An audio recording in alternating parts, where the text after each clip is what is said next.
Hello there, ladies and gentlemen. Today we're going to be taking a look at the Burning Abyss. This is a really interesting archetype that has a lot of things going for it. So without further ado, let's go on to DevPro file and explain my choices as we go along. So first we run 3 Sir. Now Sir is a really good card because when he's sent to the graveyard, you can like special summon one Burning Abyss monster from your graveyard that isn't Sir. This includes when it's detached, so if you go for something like a tour guide play and you already have someone like Skarm in your graveyard, that is actually pretty fantastic. So yeah, it's a pretty good card. I'm not gonna lie there. And it's there for rank 3 plays, of course.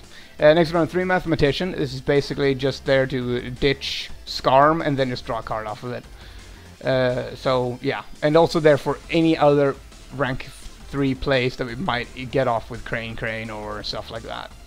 But I mainly have them there just to ditch Skarm and not ruin consistency with all rank 3 engine and whatnot. Next we run 3 Graph. This is my favorite of the Burning Abyss monsters. He special summons from the deck when he's sent to the graveyard. Also, it should be worth noting that all the Burning Abyss monsters can be special summoned from the hand if you don't control any spell or trap cards. But then you can activate their other effect, so yeah. Next we run Triple Tour Guide. This allows us to summon Sir or Graph here without using their effects. Now, this is actually kind of neat because it allows you to go into so many other dirty plays and just wreck face with this deck. It's not OTK centric per se. You can play a very stun control game, or you can actually just go all out and just destroy things. Next we run 3 Skarm. This searches out all of the Burning Abyss monsters except for except for himself. And of course you can also search out the tour guide. Next when he's sent to the graveyard, of course. Next we run 2 Crane. This is just a easy way to get back our Burning Abyss monsters and then exceeding with them to get their effects off again. Next we run 2 Effect Veilers to negate our opponent's monster effects. This is not as important as it was last format, but still, you can still use them very efficiently if you know what you're doing. Next we run 2 Astral Force. Now this deck is just amazing just what you can do with Astral Force. Rank 3s are by far the best targets for this spell card because it allows you to go into the 3 big ones, which are going to be Constellar Pallades, Volcasaurus, and Vampire Bram, which you get through Dante, Alucard, and Gyranosaurus. Gyranosaurus is kind of meh. So you most likely just want to go directly into Volcasaurus immediately. So that's kind of cool. Next we run triple Abstract Goblin for extra draw power. Then we run 3 Mystical Space Typhoon. This is a basic back row removal, nothing too fancy there. Then 2 Infernal Reckless Summon. This card is stupid in this deck if you get it if you go second. This card is just so dumb in this deck, it's not even funny. Just what you can do with it. You can special summon, say, special summon Skarm, go for this, special summon 2 more Skarm, overlay into Alucard, then overlay again. So now overlay into Dante, then normal summon this thing, go for Graph, and then just it just explodes from there, and you just wreck face. It's a great card. I only run 2 though because running 3 is a little bit inconsistent. I mean, it takes up too much space if you run 3, since you don't want to draw it during your first turn, unless you're going second. Next run 1 Spell Power Spring. This is a neat little draw power card. If you don't feel like the face-up spell cards they have, face-up spell trap cards they have aren't a threat to you, like say, I don't know, Fire Formation Tanky, you could probably not care about in this deck. So you could probably just go Spell Power Spring, draw a bunch of cards, discard 1, get the plus off of Skarm, and then just go off from there. Next we run 2 Mask Change Second.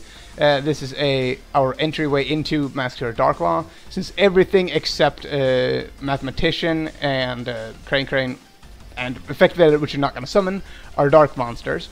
And also it allows us to just plus off of Scarm, so, well, not necessarily go plus, but it prevents you from going neg with Scarm. And it does also trigger other monsters' effects too. When they're sent to the graveyard through the effect of Mask Change second. So yeah, next we run one Traveler in the Burning Abyss. This is just a combo with Torrential Tribute. So you have like a bunch of your monsters on board, then you just go Torrential Tribute, blow up the field, then immediately just go for a Traveler of the Burning Abyss, and then just... It doesn't really matter, you can have like just two of these dudes, like say Sir and Graf, and then just go off from there, because they summon from the deck too, and then you just go for this and special summon everything else back, and then just overlaying like crazy. Next we run one Bottomless Trap Hole. This stops opponents' plays, and it wrecks Pendulums. This deck kind of has a little bit of an issue with Pendulums, because so far there's not a rank, this deck has no access to Arc or Castel whatsoever. So dealing with Pendulums is going to be kind of troublesome. That's why I have Bottomless Trap Hole. Next we run, of course I mentioned Torrential Tribute, but they're for combo purposes. Next run 2 Breakthrough Skill. This is nothing too spectacular. It's just there to be effect negation. You can replace this card with the Career Bandit if you feel like having 4 cards to negate effects is too much. Because Career Bandit is still a very good card to have in this. Next run 1 Compulse to deal with Midrash or any other nasty cards that you don't want to deal with. Then 1 Wiretap.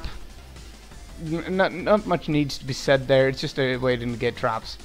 And then finally 1 Solemn Warning, and that counts up the main deck. Now for the extra deck, you run 2 Massacre Darkloud. This is probably the best fusion monster aside from Midrash in this entire freaking game right now. This dude is just so good. It's not even funny. Next we run 2 Gaia Dragon the Thunder Charger. This just allows you to go use that Volcasaurus that has just popped a card. It's a pretty famous combo, and also allows you to just make Constellar plays just a little bit stronger once it has used both of its materials. And then Bram, when it's special summoned back, you can just overlay it directly into a Gaia Charger. Next we run 2 Constellar Pleiades. This is a very good stun card, and it just stops Midrash, and yeah, it stops many decks nowadays. It's actually a pretty good card. It's made in a lot of different decks though, so be wary about that. Next we run the Volcasaurus. This is it's not something that you're going to be summoning very often, but if you really need to get rid of just that one monster, this is the guy to go for. And then you just immediately go for that Gaia Dragon and just smacking your opponent with a shit ton of power. A literal shit ton almost. I believe it's almost like 5,000 points of damage in one play, which is really good. Next run 2 Vampire Brams. This guy is mainly just to get monsters from your opponent's graveyard.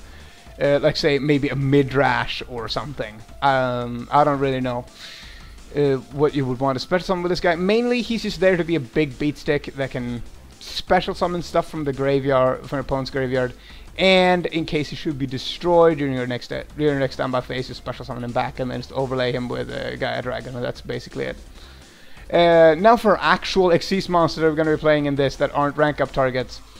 The 2 Granosaurus, these 2 you're not going to be summoning a whole bunch. It's basically just summon and then immediately go for a Volcasaurus. That's basically why they're there. Next we run 2 Ghost Trick Alucard, back row removal, and popping face down cards, as well as dealing with, as well as getting access to our Edelritter, or as it's now known as Crimson Knight, Vampire Bram. And then finally the star player of the deck, which is Dante here, of the Burning Abyss.